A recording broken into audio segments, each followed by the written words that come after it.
Hello students, आज मैं class 9th का topic the fundamental unit of life जो कंप्लीट हुआ लास्ट वीक में, और उस यूनिट जो fundamental unit of life that is cell के बाद जो अपने नेक्स्ट टॉपिक है वो टिश्यू है। तो आइए आज देखते हैं कि आखिर टिश्यू क्या होता है, किसे कहते हैं टिश्यू। स्टार्ट तो आखिर वहीं से करेंगे जहाँ से the fundamental unit of life हुआ था। टिश्यू आखिर क्या होता है, टिश्यू किसे कहते हैं टिश्यू। इससे पिछले टॉपिक को जब मैंने स्टार्ट किया था कि the fundamental unit of life, उसमें मैंने 3 एग्जांपल्स को दिया था। एक एग्जांपल में मैंने कहा था कि अगर एक कॉपी बना है तो वो बेसिकली डिफरेंट पेजेस से के कॉम्बिनेशन से बना है।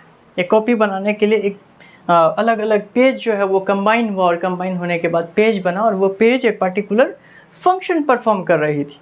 उसी तरीके से मैंने आपको एक एग्जांपल में बताया था कॉम्ब के बारे में। जो कॉम्ब बना है वो बेसिकली छोटे छोटे टीथ से बना है। हर एक टीथ का एक अपना इम्पोर्टेंट रोल है और उस टीथ के कम्बिनेशन से ही कॉम्ब बना और कॉम्ब अपना एक पर्टिकुलर फंक्शन कर रही थी।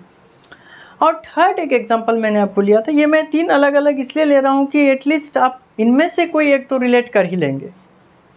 उसी तरीके से अगर मैं झाड़ू की बात करूँ, ब्रशेस की, क्योंकि ये हर घर में तो होता ही है, तो आप देखे होंगे कि उसमें छोटे छोटे सीक से बने हुए होते हैं और हर वो सीक कंबाइन होकर के एक झाड़ू बनता है और वो झाड़ू एक पर्टिकुलर फंक्शन करता है, डेट इज ब्रशिंग का काम करता है। तो इन सब एग्जांपल्स में एक चीज़ आपने तो कॉमन देखा, अगर कॉपी बनी थी वो पेजेस से बना था और वो पेजेस पर्टिकुलरली क्या था कि उनकी एक कॉमन ओरिजिन थी, सेलुलोजिक से बना हुआ था। हर वो पेज सेलुलोज से बना हुआ था, तो कहीं ना कहीं उसकी जो ओरिजिन थी वो कॉमन ओरिजिन थी। एक बात तो ये हुई। दूसरी बात ये भी चीज़ आपने देखा कि हर वो सेल्स की, हर वो सेल, हर वो पेज, या फिर अगर मैं टीथ की बात करूं या फिर मैं ब्रशेस की सिक की बात करूं, तो कहीं ना कहीं उसमें ग्रुपिंग भी हुआ है। ग्रुपिंग होके ही तो आज कॉपी बना है, कॉम्ब बना है, और उसी तरीके से झाड़ू या आप कहें कि ब्रश बना है। और उसके बाद जो लास्ट मैंने आपको बताया है कि कॉपी अपना एक पर्टिकुलर फंक्शन कर रही है जो लिखने का काम कर रहा है, उसी तरीके से कॉम्ब एक अपना पर्टिकुलर फंक्शन कर रही है। वो फंक्शन आपके बाल संवारने का काम कर रहा है, आप उसे इस पर्पस के लिए यूज कर रहे हैं। दूसरा, झाड़ू का यूज एक पर्टिकुलर फंक्शन है, आप उसको ब्रशिंग करते हैं, उसकी क्लीनिनेस के लिए एक यूज किया जाता है। तो ठीक उसी तरीके से आपने देखा कि एक पर्टिकुलर फंक्शन परफॉर्म कर रहा है ना, पर्टिकुलर फंक्शन परफॉर्म कर रही है। इन तीनों एग्जाम्पल से आपने ये तीनों बातों को क्लियर किया।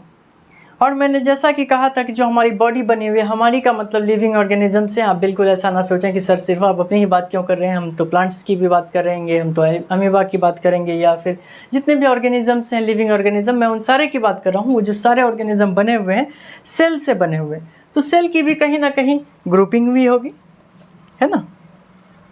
सेल की भी कहीं ना कहीं ग्रुपिंग हुई होगी, और जब ग्रुपिंग होती है तो उनका जो ओरिजिन है वो भी कॉमन रहा होगा, कॉमन ओरिजिन रहा होगा डेफिनेटली। और हर वो सेल जो ग्रुप करके कॉमन ओरिजिन सेल्स की जब ग्रुपिंग हुई है, एक फंक्शन तो करता ही होगा, पर्टिकुलर फंक्शन करता ही होगा। क्या? डेफिनेटली करता है, ठीक है, पर्टिकुलर फंक्शन भी परफॉर्म करती है। तो जब ये ऐसा एक सेल कर रहा है, जब ग्रुपिंग पेज की हुई थी, मैंने कहा कि कॉपी है, कॉमन ओरिजिन से था, ग्रुपिंग थी, पर्टिकुलर फंक्शन था, मैंने कॉपी को डिवाइड कर दिया, मैंने कॉम्ब को डिवाइड किया, मैंने ब्रूसेस को डिवाइड किया। लेकिन आज मैं सेल की स्टडी कर रहा हूँ, तो अगर ये सेल में ऐसे केसेस पाए जाते हैं तो ये टिश्यू कहलाता है। लगे हाथ इनकी डेफिनेशन को भी लिख लिया जाए। क्या कि टिश्यू क्या है? लिखिए, a group of cells having common origin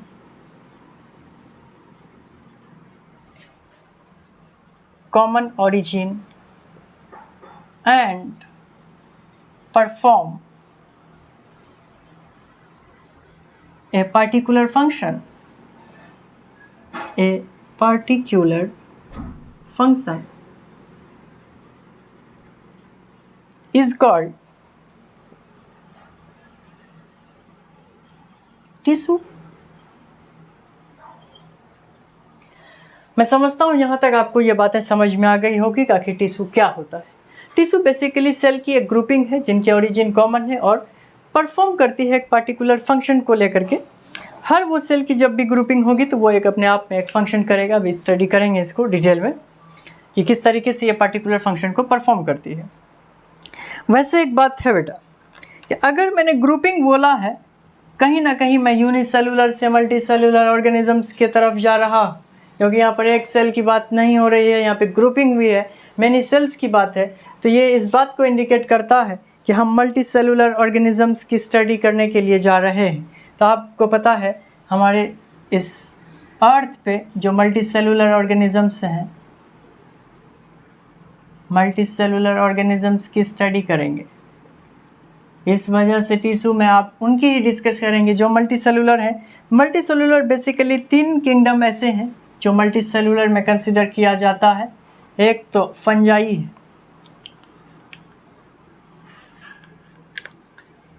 एक को मैंने कहा है फंजाई मल्टीसेलुलर ऑर्गेनिजम्स, प्लांट्स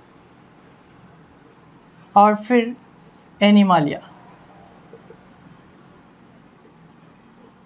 वैसे तो फंजाई एक माइक्रो ऑर्गेनिजम्स है और माइक्रो ऑर्गेनिजम्स की स्टडी आप क्लास 9th के लेवल पे नहीं करते हैं, तो कहीं ना कहीं आपको इस चैप्टर में क्लास 9th के लेवल पे 2 टॉपिक्स के बारे में स्टडी करनी है, एक तो प्लांट्स, दूसरा एनिमल्स। तो क्यों ना इसको आगे प्रोसीड किया जाए, आगे पढ़ा जाए। तो आप हेडिंग डालिए टाइप्स ऑफ प्लांट टिश्यू। सबसे पहले हम प्लांट्स की स्टडी कर लेते हैं, उसके बाद हम एनिमल टिश्यू को डिस्कस करेंगे।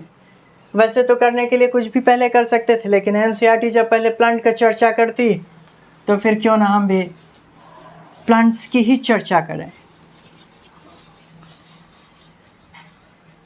Types of plant tissue.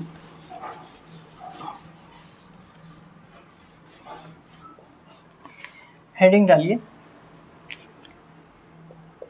Next जो टॉपिक है वो है टाइप्स ऑफ प्लांट टिश्यू। वैसे एक बात है, आप लोगों ने एक चीज़ तो नोटिस किया होगा, जब क्लास 8th में आप रिप्रोडक्शन पढ़ रहे थे, एसेक्सुअल रिप्रोडक्शन की बात कर रहा हूँ, जिसमें वेजिटेटिव रिप्रोडक्शन के बारे में पढ़ाया जाता है। और इस वेजिटेटिव रिप्रोडक्शन में आपने ग्राफ्टिंग के बारे में पढ़ा होगा। क्या आपने कभी सोचा कि ग्राफ्टिंग के केस में जब मैं किसी स्टेम को कट करता हूँ या लीव्स को मैं बुराइड करता हूँ इस चीज़ के लिए कि इससे एक नया प्लांट का फॉर्मेशन हो, तो रूट का फॉर्मेशन एक पर्टिकुलर रीजन से होता है। ऐसा नहीं है कि स्टेम आपने कहीं से भी कट किया और कहीं से भी लगा दिया और कहीं से भी रूट का फॉर्मेशन हो गया, ऐसा तो है नहीं। एक पर्टिकुलर रीज़न से आप उसको कट करते हैं। अगर आप ग्राफ्टिंग के एक्सपर्ट हैं तो कहीं ना कहीं आपने ये नोटिस किया होगा कि आप नोडल रीज़न से उसे कट करते हैं। नोडल रीज़न कहने का मतलब ये होता है, लाइक ये स्टेम है, स्टेम में कुछ इस तरीके से आपको एक इंडिकेशन डिमार्केशन रहता है, ये इस वाले रीजन को कहा जाता है नोड, और इन दोनों के बीच जो स्पेस है वो है इंटरनोड। ठीक है, तो किसी पर्टिकुलर रीजन से ही हम कट करते हैं। दूसरा ये कि जब कोई ग्रेजिंग एनिमल ग्रास को फीड कर लेता है, फीड करने के बाद अगेन वो ग्रास ग्रो कर जाता है 2 से 3 दिन के बाद, ऐसी कौन सी बात है। या फिर ये बात है कि स्टेम किसी पर्टिकुलर रीजन से ही क्यों ग्रो कर रहा है, स्पेसेस तो और भी हैं, वहाँ से क्यों नहीं ग्रो कर रहा है। तो इसके लिए डेफिनेटली प्लांट्स में टिश्यू का एक बहुत ही इम्पोर्टेंट रोल है। वो क्या है कि इसी से पता चलेगा आपको कि टाइप्स ऑफ प्लांट टिश्यू कितने टाइप के हैं। क्योंकि यहाँ से अगर रूट का फॉर्मेशन हो रहा है, इसका मतलब यह है कि यहाँ पर डिवाइडिंग सेल्स हैं, ऐसे सेल्स हैं जो डिवाइडिंग कैपेबिलिटी को रखता है, डिवाइडिंग करता है, ग्रोथ होता है, रूट का फॉर्मेशन हो रहा है। और अगर जिस रीजन से रूट का फॉर्मेशन नहीं हो रहा है, इसका मतलब है वहाँ जो ग्रुपिंग हुई है टिश्यू की वो ऐसे सेल्स से हुई है जहाँ पर ग्रुपिंग जो है, ऐसे सेल्स की ग्रुपिंग हुई है जहाँ पर पावर नहीं है डिवाइड करने की, डिवाइडिंग कैपेबिलिटी को वो खो चुका है, दैट इज परमानेंट टिश्यू का फॉर्मेशन हुआ है।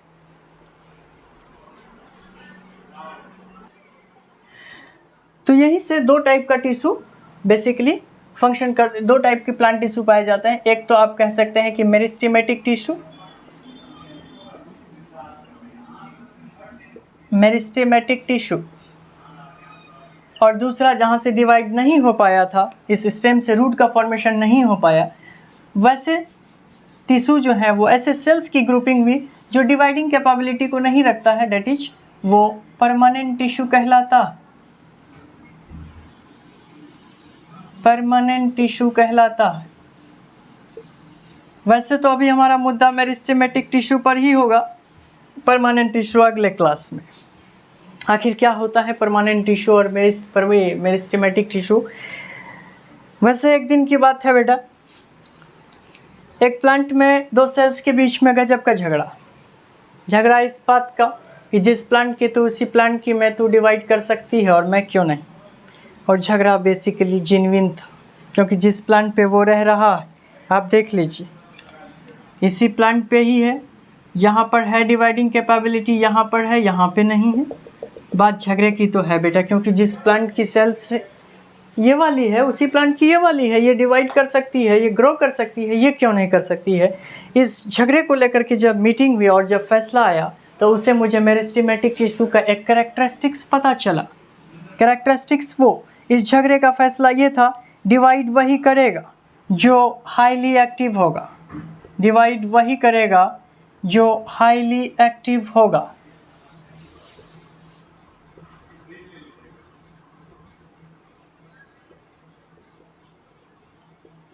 और दूसरा ये डेंस साइटोप्लाज्म रखता,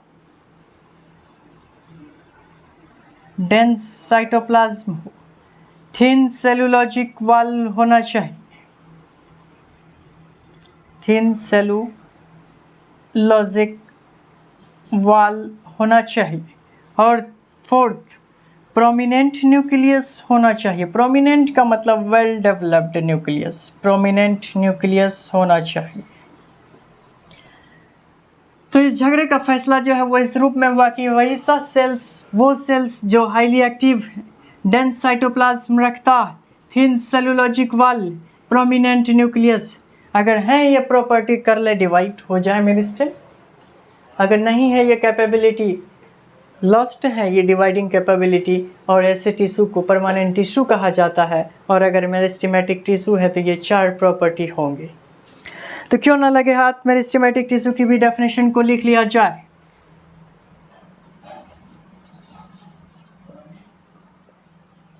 meristematic tissue,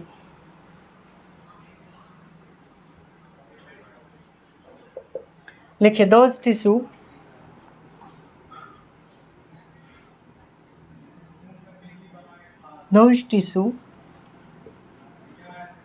which have the capability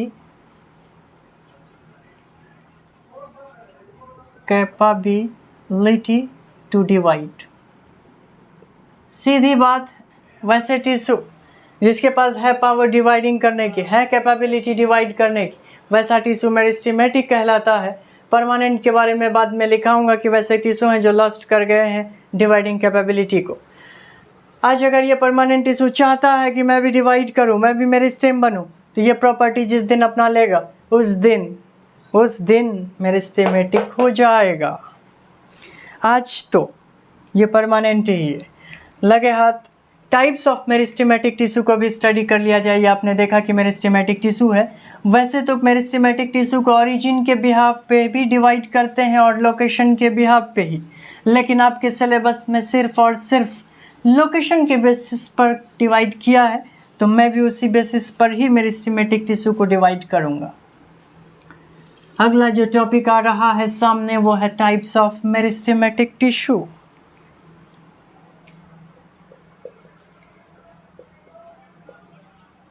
Types of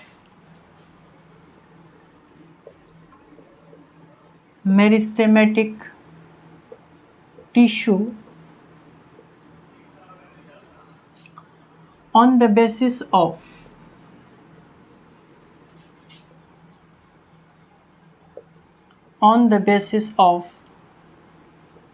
their location, आखिर कहाँ पाया जाता है, इस आधार पर मेरिस्टेमेटिक टिश्यू को हम टाइप्स के फॉर्म में देखेंगे। वैसे तो 3 टाइप है, लेकिन सबसे पहले तो आप इसके लोकेशन को देख लीजिए बेटा। ये प्लांट्स की स्टेम बना रहा हूँ मैं कुछ इस तरीके से, मार्कर आज चल नहीं रहा है।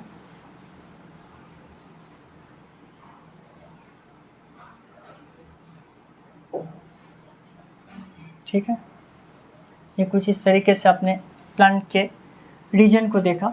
इस वाले रीजन को एपिक्स कहा जाता है, और ये जो रीजन आप देख रहे हैं वो इंटरनोड है, इंटरनोडल रीजन्स है, इंटरकैलरी कहेंगे।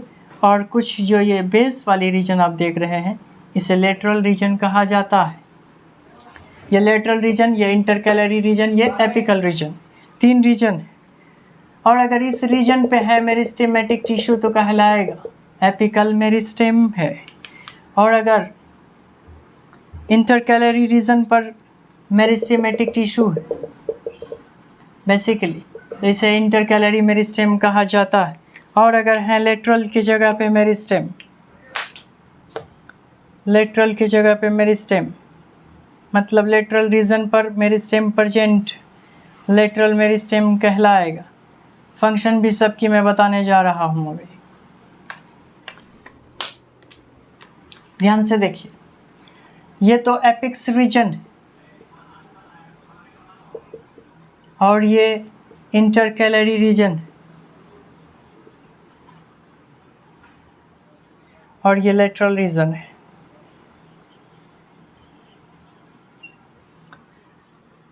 इंटरकैलरी से ब्रांच का फॉर्मेशन, सबसे पहले एपिक्स को लेते हैं। एपिक्स रीजन पर जो मेरिस्टेम है वो एपिकल मेरिस्टेम कहलाता है। क्या कहलाएगा? Apical meristem.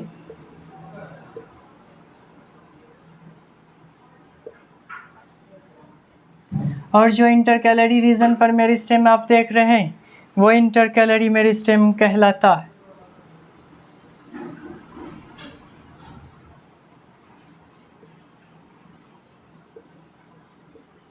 इंटरकैलरी मेरिस्टेम कहलाता है। और जो लेटरल रीजन पर आप मेरिस्टेम देख रहे हैं वो लेटरल मेरिस्टेम कहलाएगा।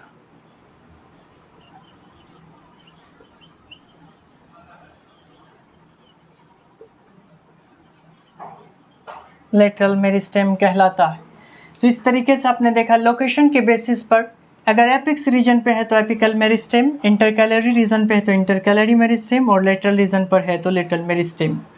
और फिर इसके फंक्शंस को देखिए, आखिर एपिक्स क्या करता है। एपिक्स रीजन में मेनली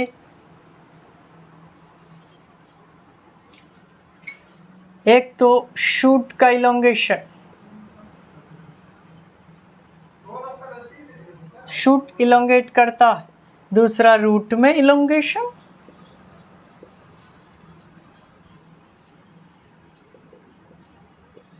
शूट में इलोंगेशन एंड रूट में इलोंगेशन। क्योंकि जो अपर वाली रीजन है और जो लोअर मोस्ट वाली रीजन है वो एपिक्स रीजन कहलाता है। Apical meristem mainly shoot elongation and root elongation का काम करता है, जबकि इंटरकैलरी मेरिस्टेम से ब्रांच का फॉर्मेशन या फिर आप कहें कि लीव्स की फॉर्मेशन होती है। ये आप ब्रांच फॉर्मेशन देख रहे हैं और इसके फंक्शंस को देखिए। ब्रांच फॉर्मेशन या फिर लीव्स फॉर्मेशन करता है। और उसी तरीके से लेटरल मेरिस्टेम का एक बहुत ही इम्पोर्टेंट रोल, गर्थ को बढ़ाता है।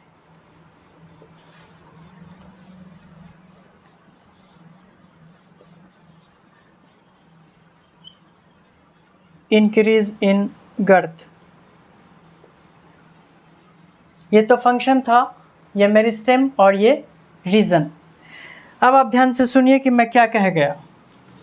बेसिकली प्लांट्स के लोकेशन की अगर बात करें तो 3 रीजन पाए जाते हैं, एक तो एपिक्स रीजन, इंटरकैलरी रीजन और लेटरल रीजन। लेटरल रीजन पर अगर वैसे सेल्स की ग्रुपिंग हुई है, जो मेरिस्टेम सेल्स हैं जिसके पास डिवाइडिंग पावर है, और उस लोकेशन पर होने वाले ऐसे टिश्यू का नाम एपिकल मेरिस्टेम है। और उसी तरीके से अगर इंटरकैलरी रीजन पर वैसे सेल्स की ग्रुपिंग हुई है जिनके पास डिवाइडिंग कैपेसिटी है, डिवाइडिंग कैपेबिलिटी है, तो वैसा मेरिस्टेम इंटरकैलरी मेरिस्टेम कहलाएगा। और अगर लेटरल रीजन पर ऐसे ही मेरिस्टेम सेल्स की ग्रुपिंग हुई है तो ये लेटरल मेरिस्टेम कहलाता है। तो यहाँ से आपको पता चल चुका है कि मेरिस्टेमेटिक टिश्यू बेसिकली 3 टाइप का, एक तो एपिकल मेरिस्टेम, इंटरकैलरी मेरिस्टेम और लेटरल मेरिस्टेम। लेकिन सवाल ये अलग अलग जगह रह कर के आखिर कर क्या रहे हैं, सबके अलग अलग फंक्शन है। अगर एपिकल, वैसे तो प्राइम फंक्शन एक ही है, ग्रोथ करना। एपिकल मेरिस्टेम रीजन पर अगर होता है ये शूट में इलोंगेशन और रूट में इलोंगेशन। आपको पता है शूट ऊपर बढ़ती है और रूट नीचे बढ़ता है, दोनों में इलोंगेशन कराने का काम एपिकल मेरिस्टेम का होता है।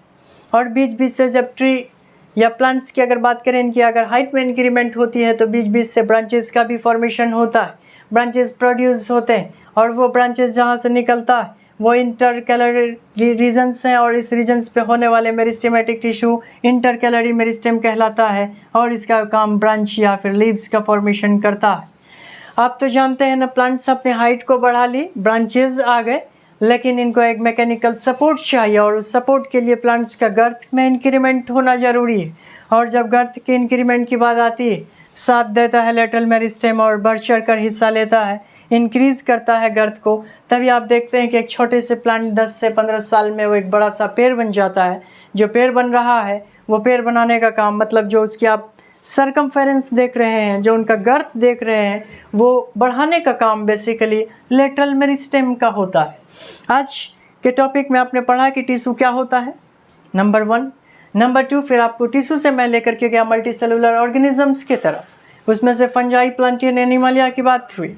लेकिन आज स्टडी मैं नहीं कर पाया एनिमालिया की, स्टार्ट किया था प्लांट्स को लेकर के।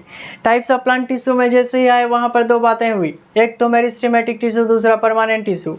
आज छोड़ गए परमानेंट टिश्यू को, स्टडी किए मेरिस्टेमेटिक टिश्यू को लेकर के, उनके कैरेक्टरिस्टिक्स की बात किए और फिर उसको लोकेशन के बिहाफ पर क्लासिफाई किया और उनके फंक्शंस को देखा।